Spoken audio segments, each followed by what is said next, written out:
Welcome to the $1 Million Nonprofit Podcast. I'm Tom Kelly, your nonprofit catalyst. As the founder of Charity Auctions Today and Donor Books, I've spent almost 2 decades helping organizations like yours break through fundraising barriers, engage communities on a deeper level, and accelerate meaningful growth. In this podcast, along with my incredible guests, we'll uncover transformational ideas, tackle challenges head-on, and share insider strategies that you won't find anywhere else. Each episode is designed to take your nonprofit to the $1 million mark and beyond, because impact doesn't scale by chance, it scales by choice. So let's get started. Amy, thank you so much for being on the $1 Million Nonprofit Podcast today. Well, I'm so glad to be here. So I know I love talking with young nonprofits and really trying to get them to start to think like a for-profit business. And I know what you do with the nonprofits that you work with, and you work with some of the largest nonprofits in the world. And you teach this framework called the Nonprofit Life Cycle Framework. And I feel like every for-profit business needs some type of a framework to kind of anticipate kind of where they're going, where they've been, and really kind of put a plan in place to help them grow and achieve the next level of goals that they set for themselves. So I really want to dive in with just my first question of how do you define, what the framework, the nonprofit life cycle framework is to you, and why is it important to the companies that you work with? Yeah, you bet. Well, the nonprofit life cycle framework, I think, is one of those fundamental frameworks that I wish every nonprofit leader and board member knew about and used in their daily, work at their organizations. So that's how important I think it is, I guess, is to emphasize that. And so really what I think people need to know in a nutshell is that the nonprofit life cycle framework is predictable stages of growth that all nonprofits go through, from startup to kind of a growing phase to maturity and sometimes to decline. And that each of those stages comes with unique challenges and priorities, and especially around fundraising, but it's not limited. It's across the organization, from programs to infrastructure, even to board development. And so what's great about it, and why I think it's so powerful for organizations and boards to embrace, is that it normalizes what's happening and it gives you a roadmap and almost a way to see around the corner of what's coming. And so when an organization is small and growing, it can feel daunting to think about how to go from where you are to really where you want to be and the impact that you want to make. And so just like, I have a teen that lives in my house, and just like he looks like a grown person, right, on the outside, but on the inside, there's a lot going on that isn't really well developed. I don't know if anybody else can relate to that or even think about themselves, when they were a teen. But it's a little bit like that, where we can have things that are going really well in our organization and are really well developed, but other places where we're still growing and still maturing. And that's the same with nonprofit organizations and really any organization, to your point. And it helps us make decisions. It helps us depersonalize. It's not about the people, but it's about the shared, and predictable problems that this stage is presenting for each of us. And I know a lot of the clients that you work with are more established nonprofits. At what stage of a nonprofit's growth cycle do you think this framework would be great to start implementing it in? Oh, I think every organization at any stage can benefit from this understanding. And in some ways, I think that the earlier stage organizations have the most to gain from understanding and embracing the concepts in the life cycle model. Because when you are in that early stage, it can feel like you want to do all the things now. And board members, especially who are leading those organizations, either sometimes they're professionally working in much larger, more mature organizations, or maybe they've been board members of mature organizations, or maybe they're just, curious and engaged board members who are paying attention to what other organizations are doing, maybe their alma mater or other nonprofits that they see doing different things in the community. And they'll come with lots of ideas about what you should be doing. And so it helps you, I think, especially when you're small, to decrease the overwhelm and to focus in on the right things for your stage. The way I like to think about it is it might not be the wrong thing. It just might be the wrong thing at this time. And I think that's even more important for the smaller, lower capacity in terms of staff capacity organizations to really prioritize their time. They have less of it and they have less staff. And so I think arguably it's more important for them to be really strategic about how they use that time and the strategies that they're using. Then, maybe the bigger organizations can get away with a little bit more because they have more people to do more things. Well, and just having a framework, even in for-profit businesses, is just a great roadmap of kind of what to do next to almost guarantee success, right? You can never guarantee success, but it's kind of one of those things where you don't know what you don't know, and a framework helps to lay out the path for you so that if you just, follow these steps, the end result should be growth, right? And I definitely like your idea of anybody at any stage should be implementing this framework, because it's actually, I think, easier for smaller nonprofits to implement a framework and have better success than the bigger nonprofits, because the bigger nonprofits have more employees, they have more people in the way, they have bigger board members, and I think just the time it takes to just implement simple things when you're a larger organization just delays it. Not that they're never going to get to it. It takes longer to get approved. But when you're a smaller nonprofit with just, the founder and maybe a few volunteers and maybe a couple of employees, you can really hit the ground running and implement a lot of this stuff and see quick success right away. I couldn't agree more. I think, sometimes, when I'm coaching leaders at small organizations or working with boards at small organizations, as opposed to doing the big fundraising initiatives at the big organizations that my team and I work with, I always remind those leaders at the smaller organizations that they can crush things in ways that the big guys really struggle with. And, a simple example of that, just for a minute here, is at this sort of fundraising, sort of startup or early stage organization level, that's a place where donor stewardship, making donors feel really appreciated, they can completely blow the big guys out of the water. Because if they have, let's say 100 supporters, they can create an incredibly high touch experience with 100 people versus the thousands or tens of thousands of people that the large guys, it seems amazing to have like that kind of donor base, but you have to you give up something, right? Like a few people in those larger organizations have a high touch experience, but the vast majority of us don't, right? Mm-hmm. We get the letter, right? And so that's where the smaller organizations, that's a good example of applying a life cycle framework, is that when we're small, we can crush donor stewardship. That's a strength of ours, actually, not a challenge for us.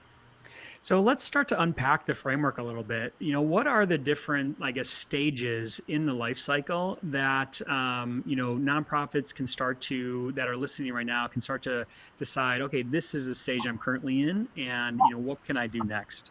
Yes. Well, there's a couple different life cycle models. If you go to, Google after this, or you go to my website and download the free resource, or if you just throw it in ChatGPT and ask, here's what my nonprofit's like, which stage am I at? You're going to come up, with a couple different models out there, but they're all sort of speaking the same language. And so just to simplify it, let's just stick to 4, right? Startup, growth, maturity, and decline.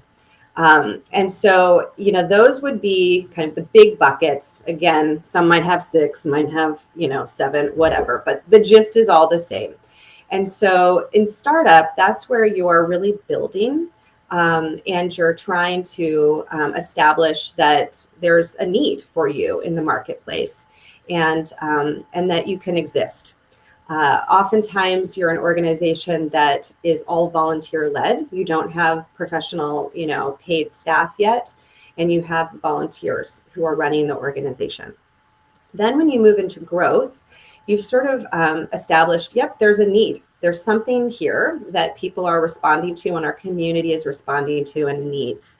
And we have a way to, you're trying to figure out a way to support the organization financially. So growth is really looking at where are our revenue sources going to come from? How are we going to move from all volunteer to some way of having it be a sustainable, functional business that's not just a hobby or like a passion project for somebody. And so you're really looking at how do we build and what are the revenue streams for us.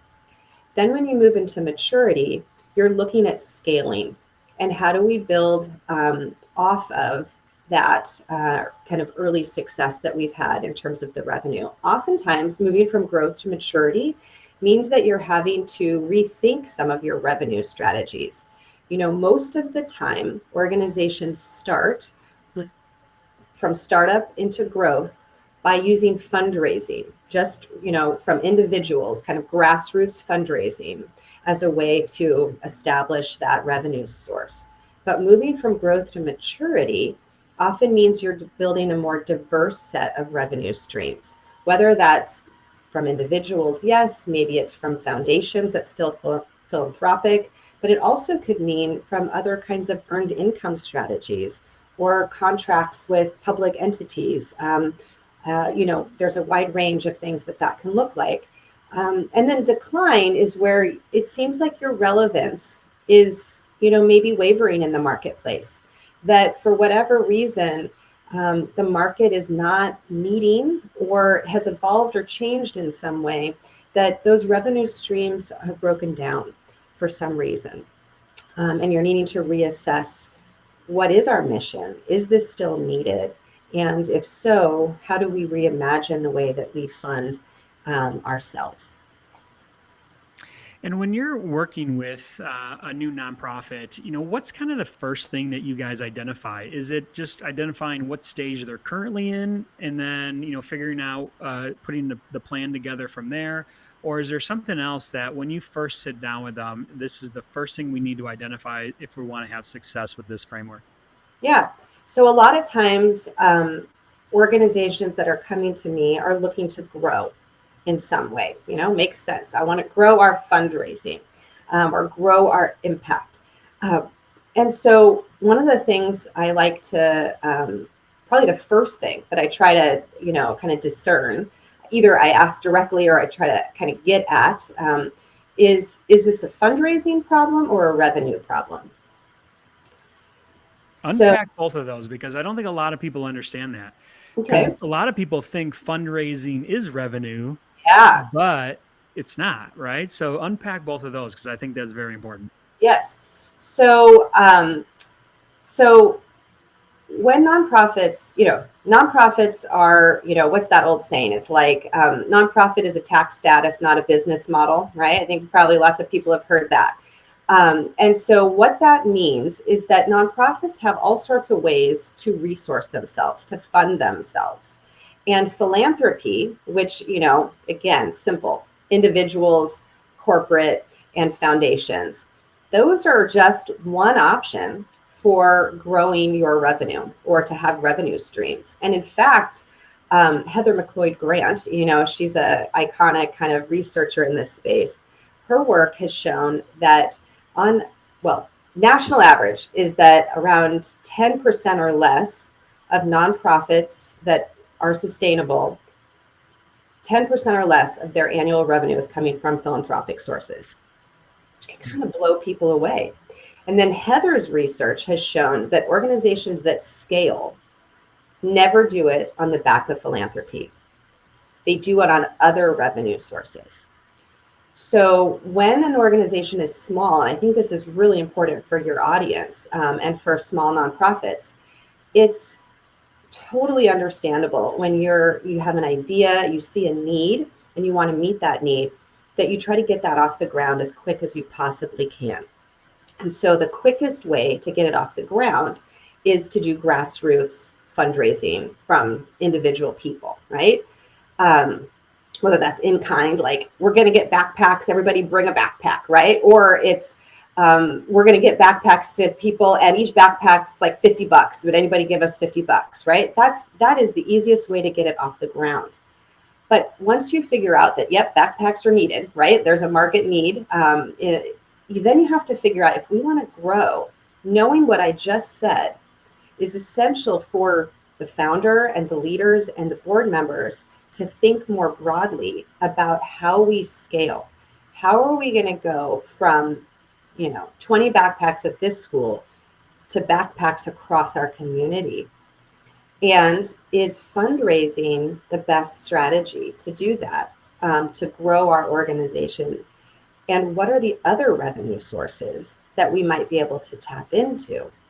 And it can kind of blow people's minds sometimes when we're talking about just this, where it's like, what do you mean? There's other revenue sources? Nonprofits fund themselves, by things that aren't, just fundraising. But when Just a we simple donation. yeah, when we stop to think about it, everybody knows. It's just that, I always tell board members, this stuff, you just got to flip the switch to remembering that you know it. Yep. So when we think about, if any of us went to, we think about a college, right? Like a private college, like pick whatever private college. Let's pick Stanford because, let's just pick on them for whatever reason. They're a nonprofit, right? They're a giant nonprofit, but they're not funded primarily through philanthropy. Yeah, they got some big fancy people that gave them a bunch of money that had their names on buildings. That's philanthropy. Good for them. But the vast majority of their revenue is coming from tuition. That's fee for service. We're paying you tuition to get me this, degree. Think about, if anybody's adopted a dog at, like the Humane Society. We paid a fee, maybe not a big fee, but $100, or $300 to, when we got our dog. That's a fee for service. They also fundraise, but that's, those are just simple examples. When we really start to think about nonprofits, either on a small way or the large scale, we can think, oh yeah, right. Like there's fee for service is a big component of things, not just philanthropy. So when we're trying to grow, the question is, do we have a fundraising problem or do we have a revenue problem? And if it's that we need more money, which is usually the problem, that's a revenue problem. And fundraising might be a part of the answer, but it's usually not the whole answer. And when you're talking about the different stages and trying to identify which stage the nonprofit's currently in, are there any, common pitfalls that they could fall into if they don't pick the right one at the right time and maybe try to be too ambitious too early? Yeah. Well, before I answer that, I think it's really important to say kind of one of the unique features of nonprofit life cycle stage framework, which is not, while an organization might generally be in a stage, what is also true is that, and really important, and, whenever I talk about this with leaders or boards, it always is like the kind of awkward laughing. So like, oh my gosh, this is so relatable. Not every piece of your organization is at the same stage at the same time. Yeah. And so that's one of the things that's also really important to, I think, talk about and acknowledge when we're talking about this topic.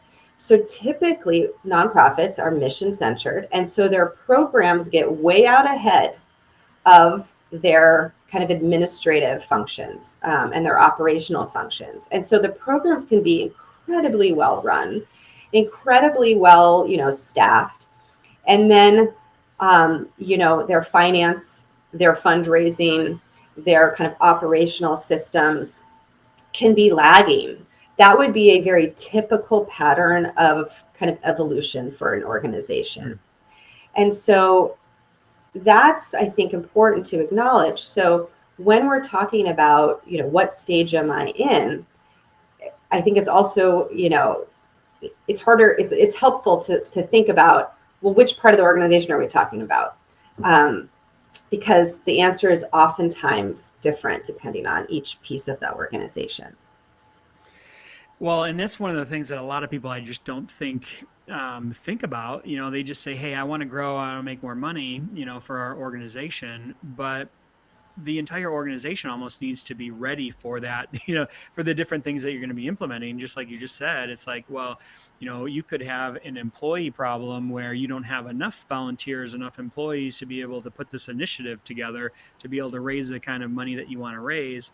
And you're almost setting yourself up for failure, you know, right off the bat. Right. So the big fundraising projects that our team works on are big capital campaigns or big growth initiative projects. And so one of the, we do an assessment process and a readiness, process to help organizations figure out, how to be successful in achieving their goals around that. And, you know, we don't have a cookie cutter approach, Tom, right? We do this every time uniquely. However, there's some themes that I would say every single report, we basically have a common finding. It's tailored, but the shared finding is you need more capacity. So what we almost universally find is, hey, once you've gotten past startup and you're in that mature place, you have a donor base. And hey, there's donors in there that have a lot more money to give than they're currently giving to you. That's not the problem. The problem is you don't have the people power or the infrastructure to harness what is in there. And therefore, we need to help you build that in order to achieve your goals. And well, I also think about right there was pure gold, because that's probably the one thing that I see younger nonprofits, or I guess early stage nonprofits, neglecting, is the going back to the donors that they already have. They're constantly looking at like, oh, I got to get new donors, new donors, new donors. It's like you have a whole base of 100 or 200 donors that you should be tapping into whenever you can, right? It's easier to ask them for a second donation than to try to ask someone for their first donation. And so, sorry to interrupt you. You know what I call that? I've done this so long that I've got these little things that little sayings. I call that addiction to acquisition. Yeah. Well, and that's the thing. It's like people just don't think that, hey, I could be putting together a whole system to just retarget our current donors than trying to, go after new donors.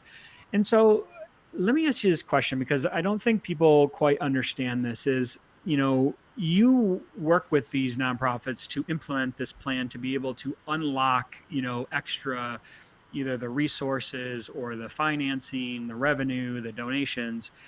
What is kind of, if a young nonprofit looks at it like, hey, I'm going to have to make an investment into hiring a company, a person, a coach to help put this in place for me, or teach me how to do, tell me what I don't know so that I now know.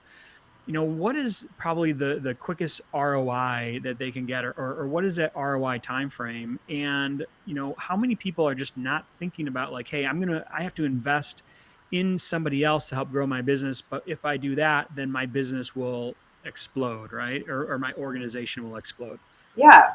Well, I mean, let's be honest. You have to have the resources to pay somebody, right? So it can be a little bit of a chicken and the egg. I don't want to minimize the reality that so many of these organizations are living with. And so that's why, I mean, frankly, why I think it's amazing what you're doing. It's why I have free resources on my website, is because there's a lot out there, that's free, that you can teach yourself through. And you can learn, you don't have to pay, you're not paying me right now, right? Or you right now, you don't have to give me your email address to download stuff off my website. It's just there. And there's a lot out there like that from a lot of wonderful people. So I would say, if you're in a situation where like legitimately you don't have the resources, it doesn't mean you can't be successful. I think one of the biggest, flexes in life is that we learn how to teach ourselves things, and that's a big part of being entrepreneurial. When you're starting a nonprofit, you're very entrepreneurial. And one of the main drivers of success being entrepreneurial is teaching yourself stuff.